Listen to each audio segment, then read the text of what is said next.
What has been the trickle-down effect of streaming music?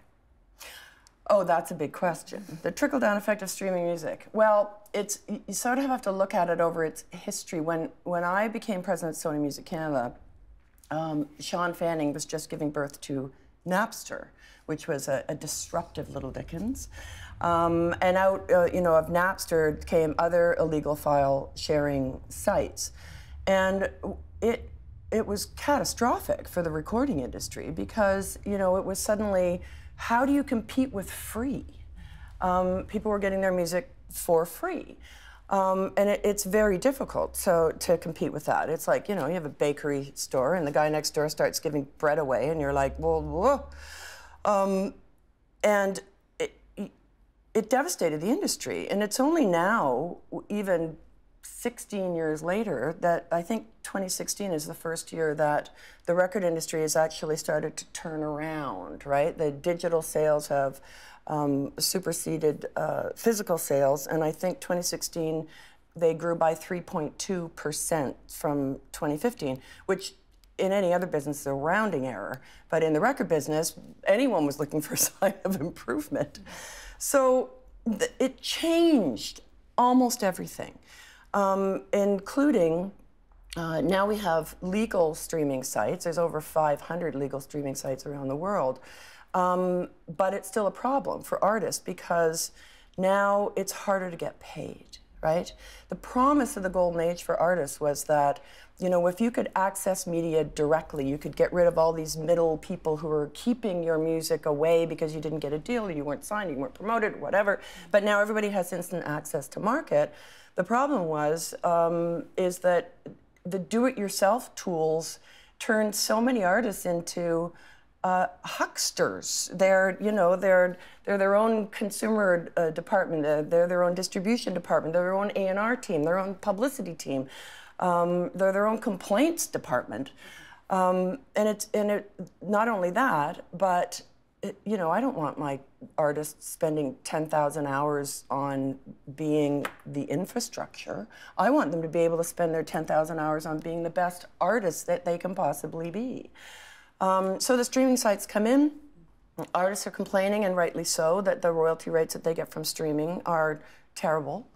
There's a huge gap between how many times, it was like, that's why Taylor Swift took her music off Spotify. That's why, I think there was a famous example of Pharrell, who,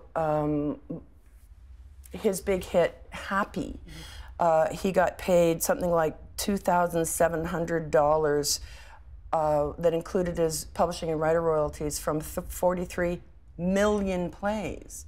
That's not going to keep him in good hands.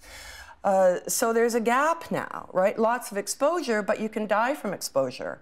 So there's a gap between how to get paid. And it's a topsy-turvy world, because before you would put out a CD, you would tour to support the CD and get paid from the sales of the CD. Now you give it away for free and hope to hell that somebody's going to come to your live performance where you will actually get paid, and maybe they'll buy a hat with your logo on it. So it's difficult, and it's having a huge effect on the industry. There's a stat that recently said that from 2006, we have less than half of the musical artists in the country than we used to. There's a huge gap. Wow. I know.